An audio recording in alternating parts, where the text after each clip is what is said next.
everybody, I am Liz. I am back from Scotland and I am ready to tell you guys what I read during the month of May, which I finished 5 fantastic books, and then after that I will talk about books I am currently reading in June. The first book I finished in May was A Little Life by Hanya Yanagihara. This book, I have a really full review and I will link it up above in the corner here or wherever, just so that you can really get a lot of my thoughts and feelings on the book and my favorite quotes and all of that stuff. I read it primarily during the tome Topple for round 8, and I didn't get to finish it, but I did make it through about half of the book, which is great because my copy is about 820 pages. It's really thick, it's a chunker, and I have a lot to say about it because it is a heartbreaking story. It follows 4 college graduates as they have become friends during their freshman year of college, and now they're graduated with their graduate degrees, each in a different profession, and they all are trying to seek and find their own successes in the career paths of their choice. It really centers around Jude. He is the one that bands all of them together. He has a very mysterious, very traumatic past, and you're unraveling his past and his present and the lives of these people until they get into their late 50s. And I absolutely loved this book. The setting was in New York. It was just fantastic. The characters were so developed. Even the side characters, everything was just so well thought, so well done. And I applaud this author for how amazing and fantastic this story is. And so obviously it gets a 5 out of 5.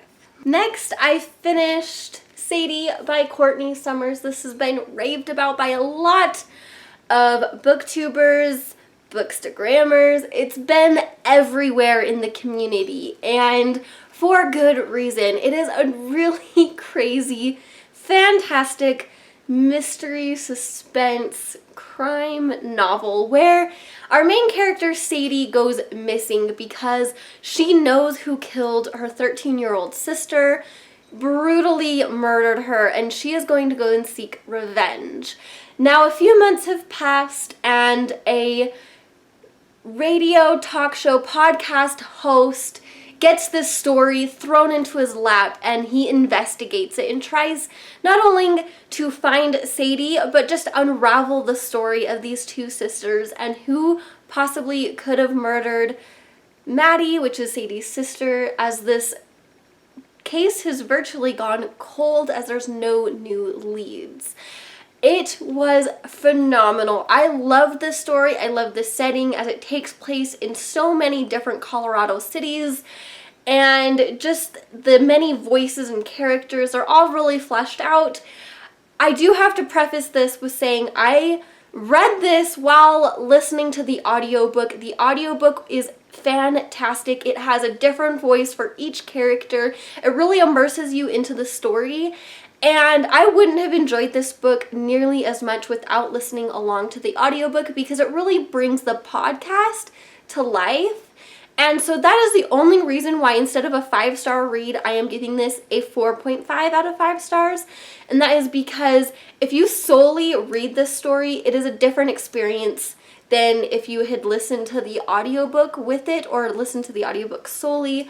I don't think that this book holds quite a higher standard without the audiobook, and so I still really loved it, really enjoyed it, but I know that if I had only read the book, I wouldn't have loved it as much as had I read along and listened with the audiobook.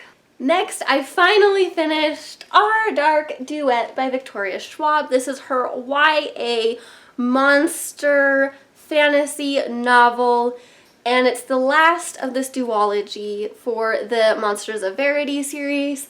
I loved this book. I listened to it on audio as I listened to the first book, which is The Savage Song, and I really enjoyed it.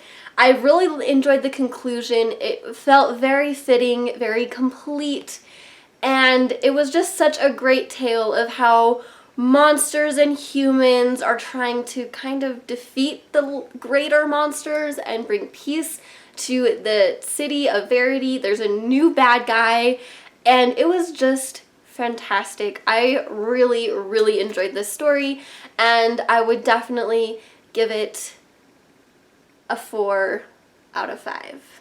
Now we have the books that I finished, but I don't have a physical copy of them.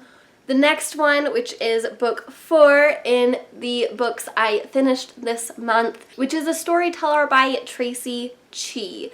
This is the third and final book in the Reader trilogy, and it was phenomenal. I don't think I've ever read a better conclusion to a trilogy in my life. It totally tore me up, blew my mind, and took me through a complete weird, interesting spin in this fantasy epic novel as our characters are just trying to survive, trying to prevent a war, trying to fix all the wrongs that they've created, and it is just fantastic. I give this book a 5 out of 5. They weave all of the stories from the previous books together and complete this story. Left me shattered and broken, but also feeling so complete. And I cannot say, again, that I've ever read a more fitting conclusion for a series in a very long time. And so it definitely warrants that 5 out of 5. Now, the fifth and final book I finished in May was a big one. It was one I've been struggling to read all throughout the end of April, and I actually have a physical copy, but I lent it to my brother because he really wants to read it, and that is The Silmarillion by J.R.R. Tolkien. Now, this book is dry. It is very dense. It reads a lot like a Bible or an anthology that's not the most interesting. Honestly, the most interesting parts of the book were the first 40 to 60 pages, and then the last like 30 were the only things that super intrigued me. And this is about a 370 page book, and so it was really hard for me to get through it.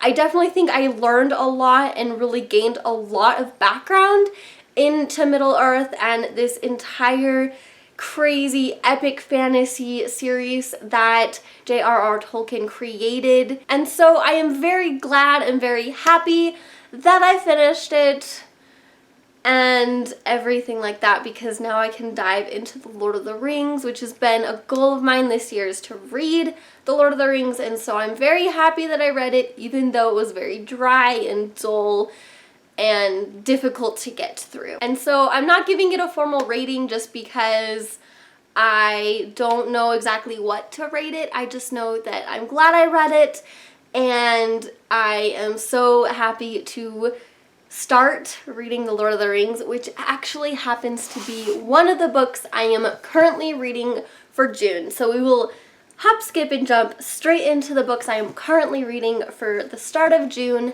which we have The Lord of the Rings by J.R.R. Tolkien. So I started reading this actually in Scotland.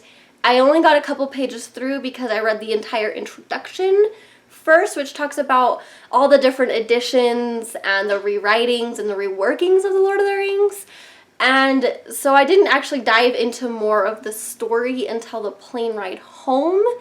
And so I'm not very far in. I'm only about 22 pages in. We're at the beginning of the story with Frodo and Bilbo starting his birthday celebration. I am so stoked to continue reading on. It is really thick and it's going to take me, I know, several months to get through. I'm not going to pressure myself to read this quickly, but I am going to read as much as I can as I see fit. And the next book that I read while on the return flight home, at least I tried to read it, was The Map of Salt and Stars by Jennifer Zainab Jokader. I really tried to get into this. I loved the first like little preface, the little Syrian poem, but I struggled a little bit on the first chapter's writing style. I struggled getting into it at first, and so I had to put it down. I don't think it was the book's fault necessarily. I think it was more my mind setting because I had about an hour and a half left to land. And so I was getting really anxious and I couldn't really focus on the book itself. I was thinking about way too many other things. And so now that I'm home, now that I don't have a whole lot of stresses and anxieties that I'm thinking about, I will hopefully dive back into these pages and get a better feel for the writing style and the characters' stories. As this is a dual story, it has a 12th century fable that intertwines with our modern day present main character who moves to Syria and then gets thrown into the Syrian conflict and ends up running for her life and survival through the trenches of northern Africa, and her route mimics the route of this 12th century fable. So I'm really interested to read it and get into the chapters and pages. I just feel like I'm in a better mindset now than I was on the plane to read this. So there we have the 5 books I read in May and the 2 books I am currently reading at the start of June. I hope you enjoyed this video, and I hope you leave me comments down below on what your favorite read was in May. If you've read any of these books, what were your thoughts on them?